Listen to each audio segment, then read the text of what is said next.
Joshua Zirkzee has changed his mind. He likes what he's seeing under Michael Carrick and he wants to stay at Manchester United. There was reports, had Joshua Zirkzee left Manchester United and gone to Roma or another Premier League club, that Manchester United may have gone out in the transfer window and signed an attacker. But because Zirkzee set to stay, the only real players Manchester United looked at in this transfer window were a midfielder and, of course, Semenyo. We're going to talk about that later on.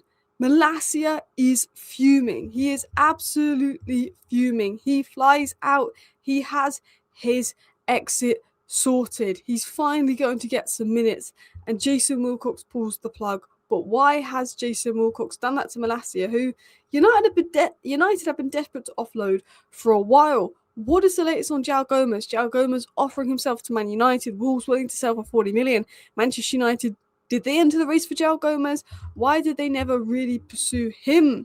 We're going to talk about why Man United didn't want to do business in January. We're going to talk about Zirkzee, and we're going to talk about another loan deal being agreed. So, hello, and welcome back to Alice Talks Football, and welcome back to your Manchester United news, transfer news, and 10-minute roundup show, where I'm going to round up all the latest Manchester United news in 10 minutes. Now, I am filming this before the transfer deadline, but there's expected to be zero business between now and the transfer deadline from what we're hearing. And we're going to talk about that and why in a second. But if you do enjoy today's video, feel free to hit that like button. You're welcome to subscribe if you're new and want daily Man United content. Let's get into it.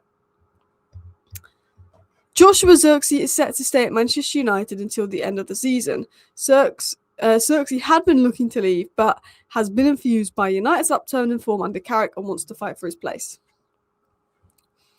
This is being reported by TalkSport. My general thoughts on this situation is this, if I'm going to be honest.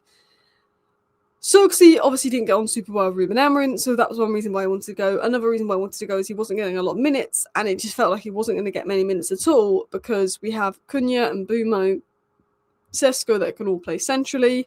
We have not many games. We have one game a week, so there wasn't going to be much rotation. Had we been in the Europa League and Champions League, there would have been a lot more rotation for the likes of Zirkzee to play. Now, with Michael Carrick coming in, I don't think Zirkzee is going to play much. He's got Mbumo, Cunha, and, of course, Sesko that he likes to play centrally.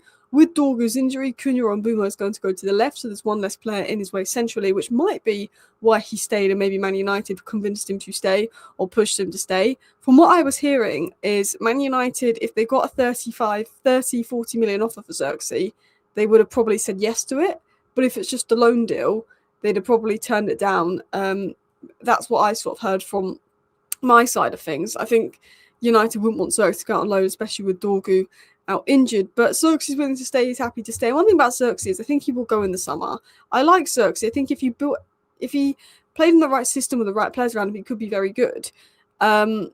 But one thing I love about Zirkzee is he loves Man United so much. Every time we score a goal, I feel like he celebrates more than everyone else, whether he's on the sidelines, whether he's out injured watching in the ground.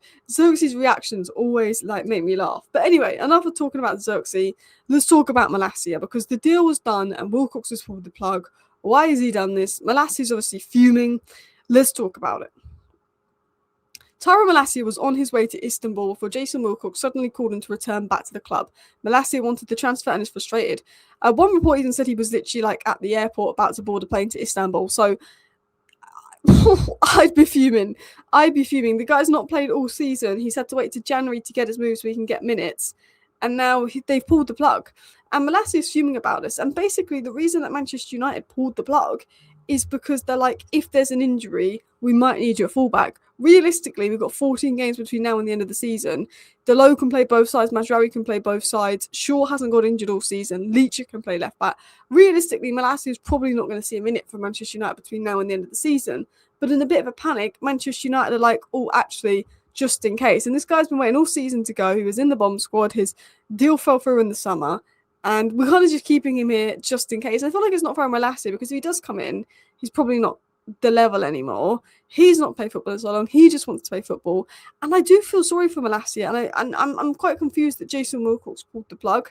I would rather Diego Leon. If something happens at left back and we're in a crisis, I'd rather get rid of Malacia for good. Let Malacia go to Istanbul and rebuild his career, because I think Malacia's not played football in so long that I just feel for him, and go with Diego Leon. I'd rather give Diego Leon a chance than Malacia, or maybe Malacia's better than Leon, he probably is, or maybe more experienced, But Lyon is the future, Malacia is not. So I don't feel the need of why United have done this.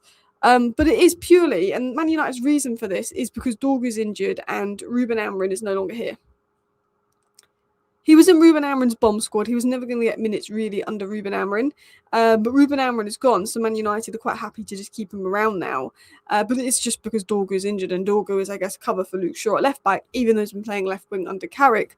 But personally myself, I'd have rather just given Diego Leon a go had we got into that level of crisis. But with 14 games left, I don't even think we're going to need Malacia to play 1 minute. And I think that'll be frustrating for him because he'll probably stay and not really play a minute. Anyway, let's continue on and let's talk about United's January transfer business, or shall we say lack of. Also, let me know down below, would you rather see Timo Malacia as backup or Diego Leon as backup? Because some people might prefer Malacia just because he's a bit more proven. Michael Carrick would have been happy with the squad being strengthened, but has understood from the start that he's not the permanent manager, and Carrick held recruitment meetings. However, within those meetings, they only looked at short-term options for midfield. Should Zirkzee have departed, they might have gone into the market for an attacker as well. So Carrick obviously would have liked to improve the squad. I think, to be honest, we are just basically needing Bruno and Casemiro and Maino midfield free to stay fit from now to the end of the season, and we should be okay. But if there is an injury to one of those guys, we are in trouble. We looked at short-term options. Maybe they weren't the best options. We didn't look at long-term options because Carrick's not the permanent manager. And that, for me, is worrying. Carrick is, he knows he's not the permanent manager. There was recruitment meetings there. United don't want to do anything but short-term deals. The short-term deals weren't very good. United decided we ain't going to do anything for you because you're not the permanent manager. And that's one of the reasons why Man United didn't do business. Now, there is reports that basically, we're saving our funds for Baleba and Anderson in the summer, which is fine, fair. But I think we're going to need 3 midfielders. I think we're going to need a Casemiro replacement, an Agate replacement, and then also a third midfielder for depth because we're likely going to be in Europe again next season. And we've got 4 midfielders to fill 3 slots at Manchester United right now, and Bruno, Casemiro, Agate and Maino. We need at least 5 midfielders to fill those 3 slots. And I've always said, well, why don't we get the third midfielder now? The first and second midfielder are probably Baleba and Wharton, or Anderson and Wharton, or Anderson and Baleba. We want 2 of those 3 players that I've named. They're the first and second midfielder. But why don't Man United get the third midfielder now? Because the new manager is going to need this guy for depth, no matter what. And we need someone that can come in with a bit of defensive security if Casemiro gets injured, because we've seen how important Casemiro is and how much we drop off when Casemiro is not injured, is subbed. We drop off like massively. It was said 2 weeks ago that Manchester United is set to compete with Atletico and Napoli for the signature of Joao Gomes.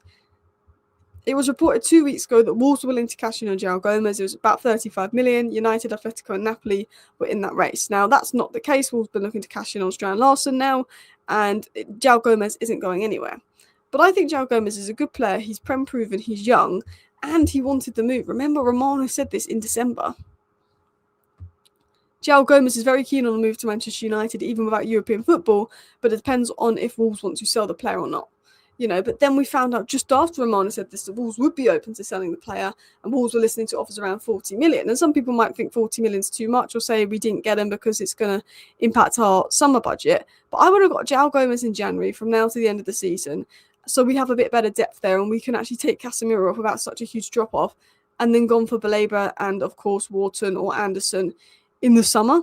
Now, some people are saying, well, if we get Baleba, we won't need Gomes, and there is reports that Baleba has basically agreed personal terms with Man United already ahead of the summer, and United are 99% sure that will be done in the summer, depending on what Brighton asks for. But I do think if we don't get Champions League football and we get some injuries in midfield, I think we will look back at this and go, should we have spent that money on Joao Gomes? I mean, guys, let me know your thoughts down below. But Man United don't want to do business. 14 games left all season. If there's no injuries, we're not really going to incorporate any new signings. There's no point bringing someone in loan if we're not going to play them unless there's an injury.